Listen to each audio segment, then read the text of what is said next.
दोस्तों कल्पना कीजिए, एक 30 इंच चौड़ी और तेल से भरी हुई पाइप अचानक से बिजली की तरह आपको अंदर खींच लेती है। 5 लोग ऐसी ही भयानक स्थिति में फंसे हुए हैं। इनमें से केवल एक व्यक्ति ही जिंदा बच पाता है, जो अपनी दर्दनाक कहानी को दुनिया के सामने बताता है। Because everything inside me open and rescue me. Everything inside me open and rescue was going on. Nobody was making an attempt to rescue me. इस दौरान एक गोप्रो कैमरा जो एक व्यक्ति के सूट में लगाया हुआ था और वो सब कुछ रिकॉर्ड कर रहा था।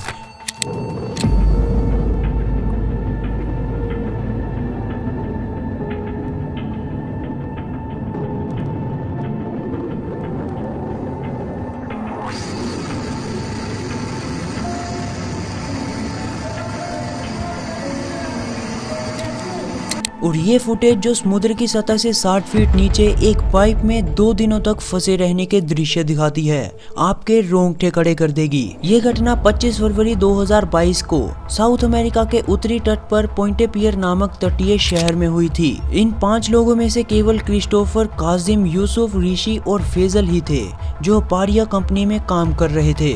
उस दिन ये लोग पाइपलाइन के एक ऐसे हिस्से में काम कर रहे थे जो काफी देर से बंद पड़ा हुआ था। ये एक यू आकार की पाइपलाइन थी जिसका उपयोग बर्थ 5 पर तेल के टैंकरों से कच्चा तेल उतारने के लिए किया जाता था। ये कच्चा तेल पाइपलाइन के जरिए बर्थ 6 में पहुंचता था, जहां नाइल रिफाइनरी सिस्टम था। वहां तेल को रिफाइन किया जाता था। उस दिन इनका काम पाइपलाइन के ऊपरी हिस्से से पानी को हटाना था ताकि वे आराम से काम कर सकें। पाइप के अंदर से हाइड्रोकार्बन बाहर ना निकल सके, इसके लिए एयर प्लग लगाए गए थे और एक विशेष हैबिटेट का यूज किया गया था जो सूखा क्षेत्र तैयार करता था। लेकिन दुर्भाग्य से जैसे ही उन्होंने एयर प्लग हटाया, एक भयंकर पानी का बवंडर पाइप में घुस गया और उन सभी को जोर से खींचते हुए 20 फीट नीचे और 120 फीट दूर फेंक दिया। इस घटना की फुटेज में आप देख ही सकते हैं कि पहले सब कुछ दिखाई दे रहा था, लेकिन फिर सब कुछ अंधेरा हो जाता है। पाइप के सीधा न होने के कारण वे एक छोटे से एयर पॉकेट में फंस जाते हैं जहां वे सांस ले सकते थे, लेकिन उन्हें ये भी नहीं पता था कि उनके साथ क्या हो रहा है। पानी का प्रवाह इतना अधिक था कि कई लोगों की हड्डियां टूट गई। पाइप के अंदर सब कुछ काला अंधेरा था और दिखने की तो कुछ भी संभावना ही नहीं थी। तकनीकी रूप से पाइप में 1200 बैरल तेल होना चाहिए था, लेकिन वहाँ बहुत ही कम तेल और बहुत कम घनत्व वाली हवा थी। जब उन्होंने एयर प्लग निकाला तो उस उच्च घनत्व वाली हवा ने पाइप के अंदर एक बड़ा पानी का बवंडर बना दिया, जिसने सभी चीजों को अपने अंदर खींच लिया। उनके पास केवल एक रास्ता था, वापस बर्थ 6 जाना। लेकिन पाइप के अंदर कुछ भी दिखाई नहीं दे रहा था, जिससे उन्हें ये समझ में नहीं आ रहा था कि वो कहाँ जा रहे हैं। अगर वो गलत दिशा में चले जाते तो वो बर्थ 5 पर पहुंच जाते जहाँ समुद्र था, और इससे उनकी मौत हो सकती थी। अंत में उन्होंने तय किया कि उनका सिर जिस दिशा में है वो उस दिशा में जाएंगे। उनके पास ज्यादा समय नहीं था क्योंकि पाइप के अंदर लंबे समय तक रह नहीं सकते थे। फिर तभी क्रिस्टोफर और फैजल ने निर्णय लिया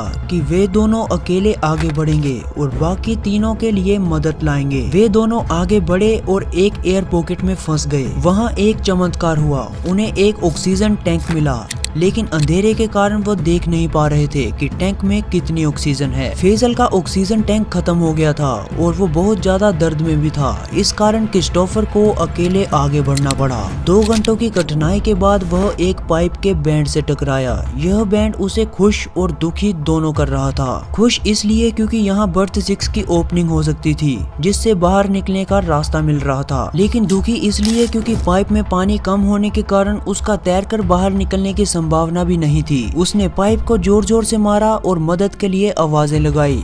कुछ रेस्क्यू टीम ने उसकी आवाज सुनी और एक रस्सी डालकर उसे वहां से बाहर निकाला। जैसे ही क्रिस्टोफर बाहर आया, उसने बताया कि उसके चारों साथी अभी भी पाइप के अंदर फंसे हुए हैं और उन्हें मदद की जरूरत है। पारिया कंपनी को करना चाहिए था कि वो तुरंत एक बड़े रेस्क्यू ऑपरेशन चलाएं या कम से कम पाइपलाइन को धीरे धीरे खाली करें, लेकिन कंपनी ने इसे नजरअंदाज कर दिया और कोई मदद नहीं भेजी क्योंकि उनके पास बड़े ऑक्सीजन सिलेंडर नहीं थे और इससे रेस्क्यू टीम की जान भी खतरे में पड़ सकती थी। जब क्रिस्टोफर ने कंपनी को बताया कि उसके साथी अभी पाइप के अंदर हैं, तो रेस्क्यू टीम ने पाइप को थपथपाकर आवाज लगाकर पता लगाने की कोशिश की कि चारों लोग कहाँ हैं।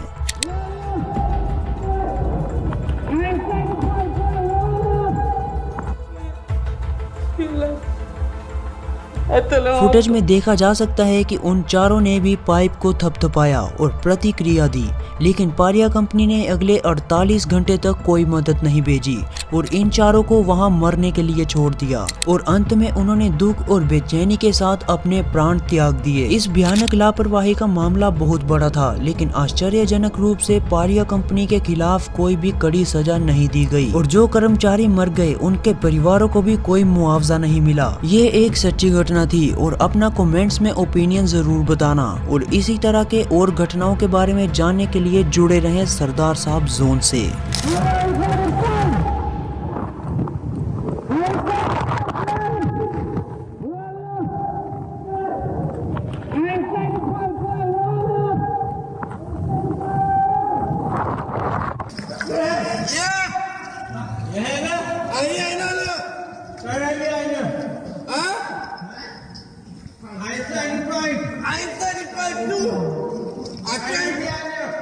I trying to come up. General. Yeah. Yeah. Right behind you, man. All right behind you? You're right behind me? Yeah. You don't know when to come up? It's not going up. Who making all that noises? Come on, all I mean, let's figure it out. We gotta go. We gotta start moving.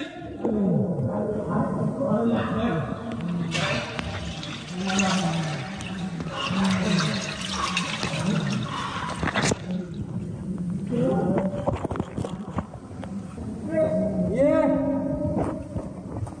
Where you at? I don't know. I'm trying to come up. Trying to come up.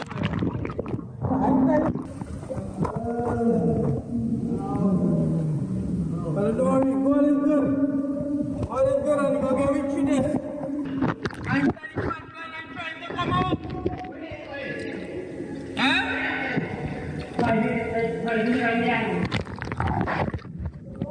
Yeah.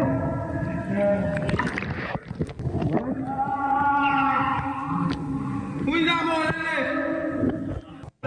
Yusuf? Oh, Yusuf? How long you have to walk before you meet Faizi? You and Faizi was together all the time? Right now, we are fighting. Right now. Who else with you? We are fighting alone. Cars with you? Right there. Right there where? Cars, everything alright with you? No. Any items break? All in. Your leg, alright. Five, anything happen to you? Yeah. A five? No way.